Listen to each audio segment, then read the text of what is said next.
இயேசு கிறிஸ்துவின் இனிய நாமத்தில் வாழ்த்துக்கள். இந்த நாளிலும் மல்கியா தீர்க்க தரிசன புத்தகம் எழுதப்பட்ட காலத்துக்கும் மத்தேயு சுவிசேஷ நூல் எழுதப்பட்ட காலத்துக்கும் இடையில் 400 வருடங்கள் ஒரு மௌன காலம் வழியாக யூதர்கள் கடந்து வந்தார்கள். ஆண்டவருடைய சத்தம் கேட்கப்படலை, அங்கே தீர்க்கதரிசிகள் எழுப்பப்படலை.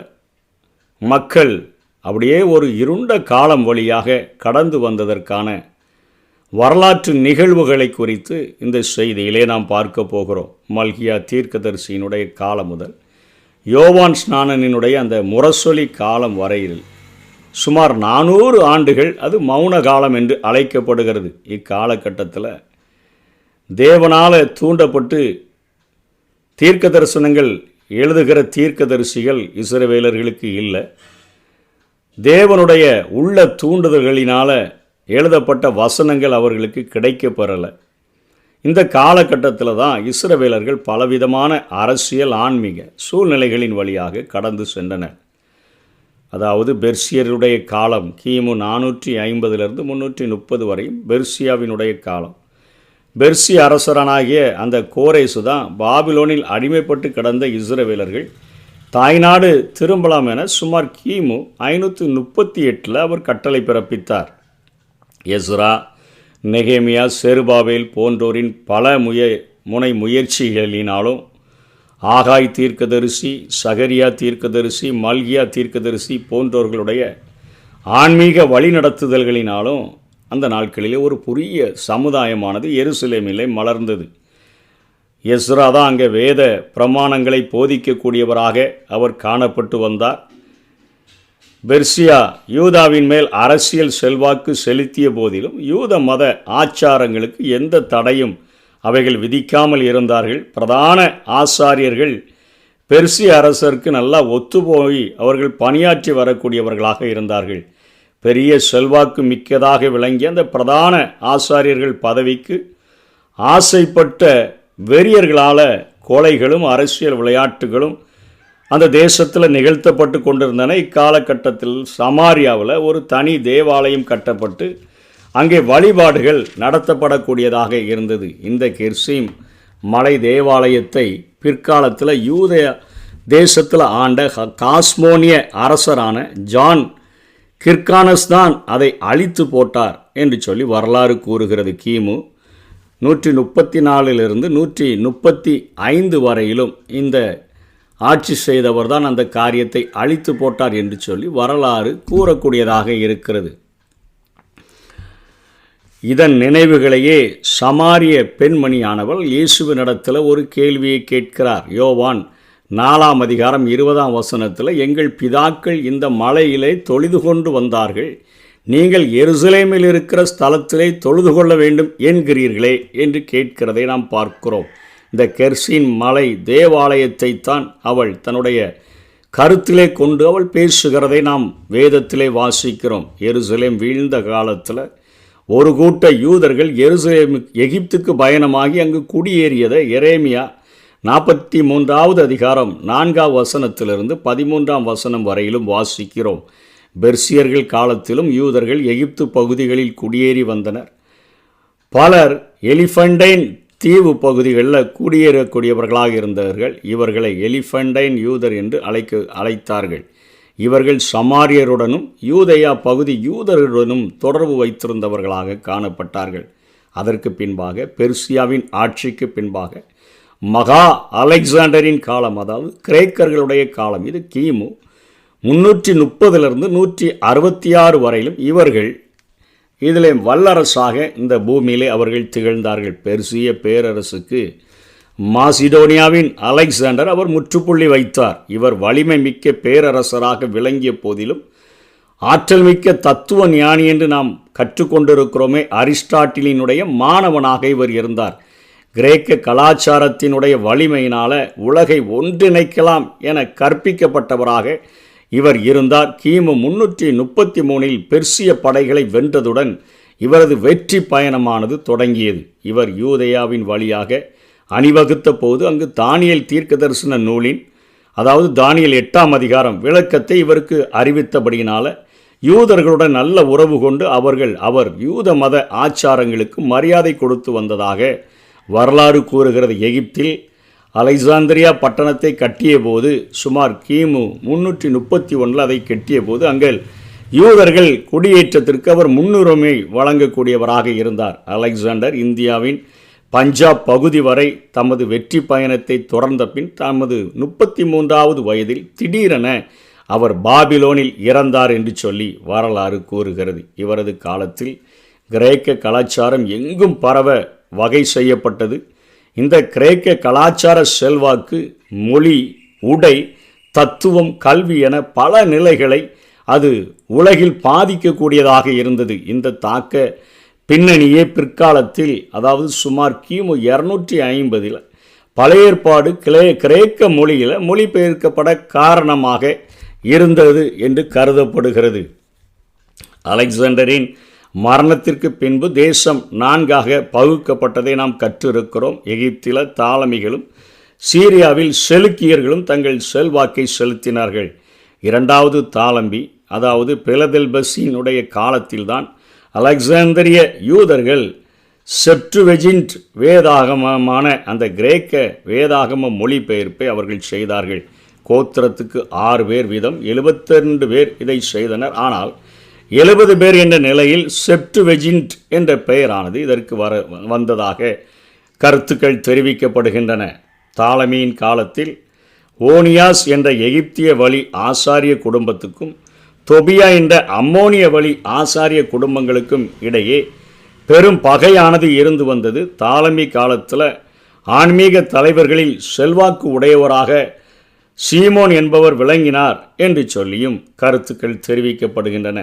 சீரிய செலுக்கியர்கள் கைவோங்கிய காலகட்டத்தில் யூதர் பெரும் நெருக்கடிகளை அனுபவித்தனர். குறிப்பாக 4ஆம் அந்தியோக்கஸ் எப்பாபினஸ் அந்தி கிறிஸ்துவுக்கு நிழலாட்டமாக சொல்லப்படுகிற இவனுடைய காலத்தில் மிகவும் மோசமான ஒரு ஆன்மீக நெருக்கடிகளை யூதர்கள் அனுபவித்து வந்தார்கள். அந்த காலத்தில் தான் கிரேக்க கலாச்சாரங்கள் வலுக்கட்டாயமாக புகுத்தப்பட்டன.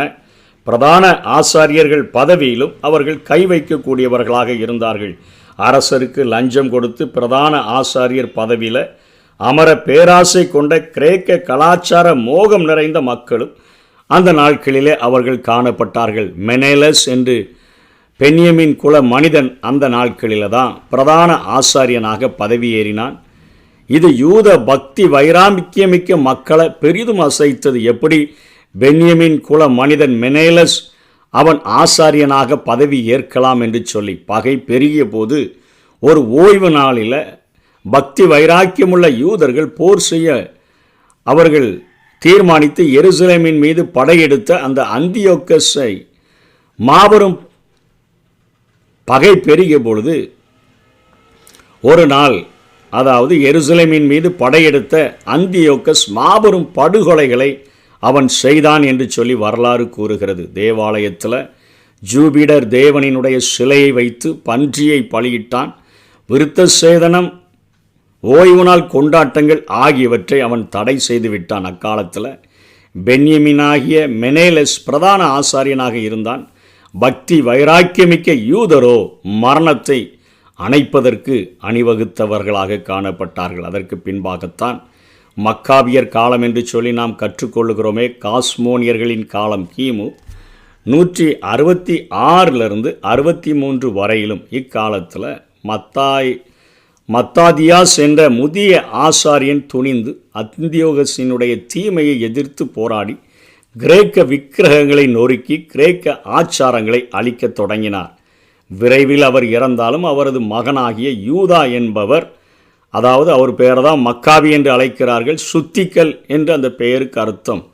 இவர் பெரும் புரட்சிக்கு தலைமை தாங்கினார். கொரில்லா யுத்த முறையை கையாண்டு போராடிய அவர்கள் தேவாலயத்தை கைப்பற்றி மறு அர்ப்பணம் செய்தார்கள். பன்றியை பலியிட்ட அந்த தீட்டான காரியங்களை மாற்றி தேவாலயத்தை அவர்கள் மறு பிரதிஷ்டை செய்யக்கூடியவர்களாக இருந்தார்கள். அவ்வாறு பிரதிஷ்டை பண்டிகை தொடங்கியது. இதுவே ஒளியின் பண்டிகை என்றும் இந்த நாட்களிலே அது அழைக்கப்படக்கூடியதாக இருக்கிறது.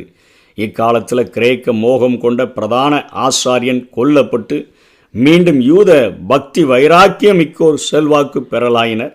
மக்காபியனின் ஆட்சியாளர்கள் அந்த பரம்பரை காஸ்மோனிய ஆளுகை பரம்பரை என இன்றைக்கு அழைக்கப்படுகிறது. இவர்கள் வழிமரபில் வந்த ஜான் கிர்கானஸ்தான் சமாரியாவின் தேவாலயத்தை அழித்தார். இவர் காலத்தில் ஏதோமியர்கள் விருத்த சேதனம் செய்யப்பட்டு யூத மதம் தழுகுவதற்கு கட்டாயப்படுத்தப்பட்டவர்களாக காணப்பட்டார்கள். ஜான் கிர்கானஸுக்கு பின்பு அவரது சந்ததியர் கிரேக்க கலாச்சார சாய்வுடையவராக பக்தி உடையவர்களாக மாறி அந்த காரியங்களுக்கு வீழ்ச்சி அடைந்தார்கள். அக்காலத்தில் தான் உள்நாட்டு போர்கள் பெருகின. சதுசேய பரிசேய போராட்டங்கள் வலுவடையக்கூடியதாக காணப்பட்டன.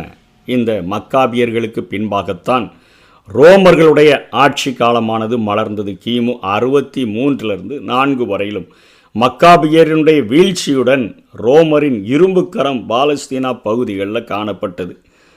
பாம்பே அரசர் எருசலேமை கைப்பற்றினார். யூதேயா ரோமா பேரரசின் ஆட்சி பகுதியாக மாற்றப்பட்டது. ரோம அரசரின் அதிகாரத்தின் கீழ் பிரதான ஆசாரியர்கள் பதவியேற்றப்பட்டனர். ரோம ஆளுநர்கள் யூதாவை ஆளுகை செய்யக்கூடியவர்களாக இருந்தார்கள். ஏரோது தனக்கு ரோமில் இருந்த ஒரு செல்வாக்கை பயன்படுத்தி அரசர் என்ற சிற்றரசர் பட்டத்தை பெற்று அவர் ஆட்சி நடத்தி வந்தார். இந்த ஏரோதின் காலத்தில்தான் சுமார் கிமு 37 4 வரையிலும் யோவான் ஸ்நானனும் கிறிஸ்துவும் பிறந்தார்கள். இவ்வாறு அருகதையின்றி அரியணையை ஏற்படுத்தி ஆண்டு கொண்டிருந்ததால் தான் இவன் கிறிஸ்துவாகிய யூதாவின் ராஜாவை கண்டு அதிகம் நடுங்கினான். இந்த ஏரோதுதான் எருசலேமின் தேவாலயத்தை புதுப்பித்தும் கொடுத்தான். மௌன காலத்தில் பல அரசுகளும் கலாச்சாரங்களும் சந்தித்த யூதர்கள் தங்கள் மதத்திலும் பல பிரிவுகளை கொண்ட குழுக்களாக அவர்கள் மாற்றப்பட்டார்கள். அதிலே பரிசேயர்கள் மார்க்கு 10:12 பார்க்கிறோம். சதுசேயர்கள் என்கிற பிரிவுகள் மார்க்கு 12:18 பார்க்கிறோம். எசேனர் துறவிகள் என்று அழைக்கப்படக்கூடியவர்கள் அந்த நாட்களிலே அவர்கள் தோன்றினார்கள். அதனைத் தொடர்ந்து ஏரோதியர்கள் என்கிற ஒரு குழுவும் அவர்கள் தோன்றினதை மத்தேயு 22 அதிகாரத்தில் 16 வசனத்தில் நாம் கற்றுக்கொள்ள முடியும். தங்கள் சீஷரையும் ஏரோதியரையும் அவரிடத்தில் அனுப்பினார்கள். அவர்கள் போதகரே, நீர் சத்தியமுள்ளவர் என்றும் தேவனுடைய மார்க்கத்தை சத்தியமாய் போதிக்கிறவர் என்றும் நீர் முகத்தாட்சியம் இல்லாதவராகையால் எவனை குறித்தும் உமக்கு கவலை இல்லை என்றும் அறிந்திருக்கிறோம் என்று சொல்லி ஏரோதியர்கள் என்கிற ஒரு பிரிவினர்களும் அங்கே தோன்றிவிட்டார்கள் என்கிறதை வேதத்திலே பார்க்கிறோம். இதற்கு இன்னொரு ஆதாரம் மார்க்கு 3 அதிகாரம் 6 வசனத்தில் உடனே பரிசேயர் புறப்பட்டு போய் அவரை கொலை செய்யும்படி அவருக்கு விரோதமாய் ஏரோதியரோடு கூட ஆலோசனை பண்ணினார்கள். அவர்களும் ஒரு பிரிவாக மாற்றப்பட்டு விட்டார்கள். அதே போல சிலோட்ஸ் என்று சொல்லக்கூடிய தீவிரவாத குரூப்புகளும் அந்த நாட்களிலே தோன்றினார்கள். இப்படியாக அவர்கள் 400 வருடங்கள் அந்த மௌன காலத்தின் வழியாக கடந்து வந்தபொழுது தேவனுடைய சத்தம் அவர்களுக்கு கேட்கப்படவில்லை. எந்த ஒரு தீர்க்கதரிசிகளும் எழும்பவில்லை.